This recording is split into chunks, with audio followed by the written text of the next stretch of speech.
Hello my dear കുട്ടീസ്, welcome back to Xylem learning. അപ്പൊ Xylem ലേണിംഗിന്റെ പുതിയൊരു ക്ലാസ്സിലേക്ക് എല്ലാ കുഞ്ഞുമക്കൾക്കും സ്വാഗതം. നിങ്ങളുടെ കൂടെ ഞാൻ ശ്രുതി ടീച്ചറാണേ. അപ്പൊ എന്റെ കുഞ്ഞുമക്കൾ വിചാരിക്കുന്നുണ്ടാവും, ഇത് എന്താണ് എന്ന് ടീച്ചർക്ക് ഞങ്ങളോട് പറയാനുള്ളത് എന്ന്. പരീക്ഷക്കാലാണല്ലേ, പരീക്ഷയ്ക്ക് വരാൻ പോവാണല്ലേ. വീട്ടിൽ നിന്നും സ്കൂളിൽ നിന്നൊക്കെ എല്ലാരും പറയുന്നുണ്ടാവും, എന്ത് പരീക്ഷയാണ്, അപ്പൊ പരീക്ഷയ്ക്ക് വേണ്ടിയിട്ട് എന്റെ മക്കള് പഠിച്ചതൊക്കെ ഒന്ന് ഓർത്ത് നോക്കണേ എന്നൊക്കെ പറയുന്നുണ്ടാവില്ലേ. അപ്പൊ ഇന്ന് ടീച്ചർ വന്നിരിക്കുന്നത് ഒരു പരീക്ഷാ ചോദ്യമായിട്ടാണ്. അതിനു മുൻപ് എന്റെ മക്കൾ ആദ്യമായിട്ടാണ് നമ്മുടെ ചാനൽ കാണുന്നെങ്കിൽ അതൊന്ന് സബ്സ്ക്രൈബ് ചെയ്യണേ. അതുപോലെ ഒരു വാട്സപ്പ് കമ്മ്യൂണിറ്റി ഗ്രൂപ്പ് ഉണ്ട്, അതിൽ ജോയിൻ ചെയ്താൽ നമ്മുടെ ലൈവ് ക്ലാസ്സിന്റെ ഒക്കെ നോട്ട്സും എന്റെ മക്കൾക്ക് കിട്ടും. ഇനിയുള്ള ക്ലാസ്സുകളൊക്കെ എന്തായിരിക്കും എന്നറിയോ? പരീക്ഷയ്ക്ക് വരുന്ന ചോദ്യങ്ങളൊക്കെ മക്കളെ പരിചയപ്പെടുത്തുന്ന ക്ലാസ്സുകളായിരിക്കും. ഇന്ന് ടീച്ചർ പറയുന്നത് പോലെ ഇനി ഓരോ ടീച്ചേഴ്സും ഇത്തരത്തിലുള്ള ചോദ്യങ്ങളായിട്ട് നിങ്ങൾക്ക് മുന്നിൽ വരും കേട്ടോ. അപ്പൊ ഇന്ന് ടീച്ചർ ഒരു പരീക്ഷ ചോദ്യം കാണിച്ചു തരട്ടെ.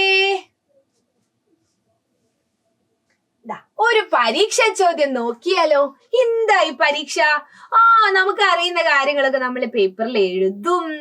ചിലപ്പോ എന്ത് ചെയ്യും, നമ്മൾ പറയാൻ പറയും ടീച്ചേഴ്സ്, അല്ലെ, അടയാളപ്പെടുത്താൻ പറയും, ചിത്രം വരയ്ക്കാൻ പറയും. ഇന്ന് കഴിഞ്ഞ പരീക്ഷയ്ക്ക് വന്ന ഒരു ചോദ്യമാണ്, മുൻ വർഷത്തിൽ വന്ന വരികൾ കൂട്ടിച്ചേർത്ത് കവിത പൂർത്തിയാക്കാനാ. എല്ലാവർക്കും കവിതയും പാട്ടൊക്കെ ഇഷ്ടമാണ് ടീച്ചർക്ക് അറിയാട്ടോ. അപ്പോ തന്നിരിക്കുന്ന വരികള് കൂട്ടിച്ചേർത്തിട്ട് നമ്മൾ വലിയൊരു കവിതയാക്കി മാറ്റണം. നമുക്കൊന്ന് നോക്കിയാലോ. അയ്യോ, ഇതിനെന്താ ടീച്ചറെ ഒട്ടും ക്ലിയർ ഇല്ലാത്ത എന്നായിരിക്കില്ല എന്റെ മക്കള് വിചാരിക്കുന്നത്. ടീച്ചർ എപ്പോഴും നല്ല ക്ലാരിറ്റി ഉള്ള ഫോട്ടോസ്, കളർഫുൾ ഫോട്ടോസ് ഒക്കെ അല്ലേ എന്റെ മക്കൾക്ക് തരാറ്. പക്ഷെ നമ്മുടെ പരീക്ഷ പേപ്പറിലെ ഇങ്ങനെയുള്ള ചിത്രാണ് തരിക. അപ്പൊ എന്റെ മക്കൾക്ക് അപ്പൊ കാണുമ്പോ മനസ്സിലായില്ലെങ്കിലോ, അതാണ് ടീച്ചർ അത് തന്നെ എടുത്തു വെച്ചത്. വരികൾ കൂട്ടിച്ചേർത്ത് കവിത പൂർത്തിയാക്കുക. അത് ടീച്ചർ അടുത്ത പേജിൽ എന്ത് എഴുതിയിട്ടുണ്ട്. അതിനു മുൻപ് ചിത്രം മാത്രം നമുക്ക് നോക്കാം. ഇത് നോക്കിയേ, എന്താണ്? പക്ഷികള് പൂവിന്റെ അടുത്ത് ഇവിടെ ഒരു പക്ഷിയുണ്ട്, അതുപോലെ പൂത്തുമ്പികളുണ്ട്. പൂത്തുമ്പികൾ ഇങ്ങനെ പാറുന്നുണ്ട്. കുറേ പൂക്കളുണ്ട്.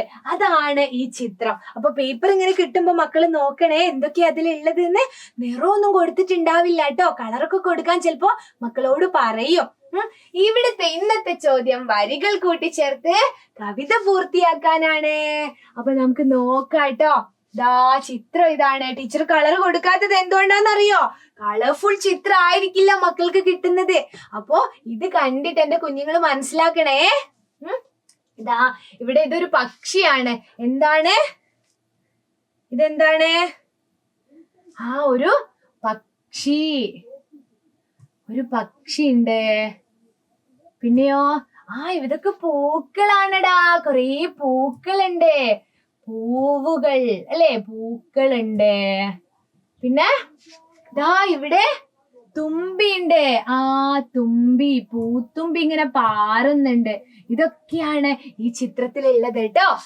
അപ്പൊ വരികൾ കൂട്ടിച്ചേർത്ത് കവിത പൂർത്തിയാക്കൂ എന്നുള്ളതാണ് ചോദ്യം. ഇവിടെ ചോദ്യം തന്നിട്ടുണ്ട്. അതേ ചോദ്യം ടീച്ചർ ഇവിടെ വലിയതാക്കിയിട്ട് എഴുതിയിട്ടുണ്ട്. പൂത്തുമ്പി പൂത്തുമ്പി എങ്ങോട്ടാണ് ഈ സഞ്ചാരം, പൂന്തേനുണ്ടു രസിക്കാനോ, നാടിൻ കാഴ്ചകൾ കാണാനോ. പൂത്തുമ്പി പൂത്തുമ്പി എങ്ങോട്ടാണ് ഈ സഞ്ചാരം, പൂന്തേനുണ്ടു രസിക്കാനോ, നാടിൻ കാഴ്ചകൾ കാണാനോ. അപ്പൊ മക്കൾ എന്ത് ചെയ്യണോ? ടീച്ചർ ചിലപ്പോ വായിച്ചു തരും കേട്ടോ. സ്കൂളിൽ നിന്ന് ടീച്ചർ വായിച്ചു തരും. അപ്പൊ എന്റെ മക്കളെ ബാക്കി വരികൾ എന്റെ മക്കൾ എഴുതണം. പൂത്തുമ്പി പൂത്തുമ്പി എങ്ങോട്ടാണ് ഈ സഞ്ചാരം, പൂന്തേനുണ്ട് രസിക്കാനാണോ പോകുന്നത്, അല്ലെങ്കിൽ നാടിൻ കാഴ്ചകൾ കാണാനാണോ എന്ന് നമ്മൾ പൂത്തുമ്പിയോട് ചോദിക്കുകയാണ്. അതിന്റെ ബാക്കി നമ്മൾ എന്താ എഴുതുക? ടീച്ചർ ഇവിടെ ഇതിന്റെ ബാക്കി എഴുതിയിട്ടുണ്ട്. നമുക്ക് പൂത്തുമ്പിയോട് ഇനിയോ ഓരോരോ ചോദ്യങ്ങൾ ചോദിക്കാം അല്ലേ? പൂത്തുമ്പിയോട് ചോദിക്കാം, വേണമെങ്കില് പക്ഷിയോട്, കുഞ്ഞിക്കിളിയോട് വേണമെങ്കിൽ ചോദിക്കാം. ടീച്ചർ പൂത്തുമ്പിനോട് ചോദിക്കുന്നത് പോലെ തന്നെയാണ് അടുത്ത വരി എഴുതിയത്. എന്താ നോക്കിയേ? പൂത്തുമ്പി പൂത്തുമ്പി എങ്ങോട്ടാണ് ഈ സഞ്ചാരം. അങ്ങനെ തന്നെ എഴുതി. പൂക്കൾക്കുമ്മ കൊടുക്കാനോ, പൂവഴകിൽ ചിറകു വിടർത്താനോ. പൂവഴകിൽ ചിറകു വിടർത്താനോ പൂത്തുമ്പി പൂത്തുമ്പി എങ്ങോട്ടാണീ സഞ്ചാരം? പൂക്കൾ കുമ്മ കൊടുക്കാനാണോ അല്ലെങ്കിൽ പൂവഴകിൽ പൂവിന്റെ അഴകില് ചിറകു വിടർത്താനാണോ എന്നാണ് ടീച്ചർ എഴുതിയിരിക്കുന്നത് കേട്ടോ. ഇത് ടീച്ചർ എഴുതിയതാണ്. അപ്പൊ ടീച്ചർ താഴെ ടീച്ചറെ പേര് എഴുതട്ടെ. എന്താ ടീച്ചറെ പേര്?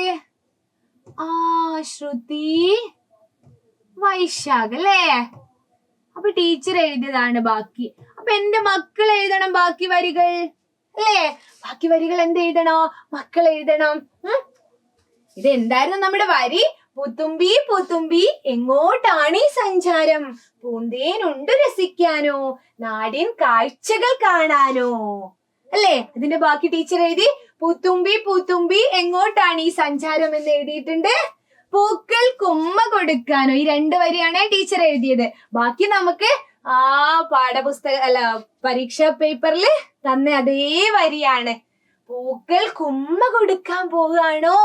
പിന്നെയോ പൂവിന്റെ അഴകില് പൂവിന്റെ ഭംഗിയില് പൂവഴകിൽ ചിറകു വിടർത്താനോ എന്നാണ് ടീച്ചർ എഴുതിയത്. അപ്പൊ മക്കള് എന്താണോ മക്കൾക്ക് തോന്നുന്നത് അത് ചേർത്തിട്ട് കവിത പൂർത്തിയാക്കണം. അപ്പൊ ഇതൊരു പരീക്ഷാ ചോദ്യാണേ.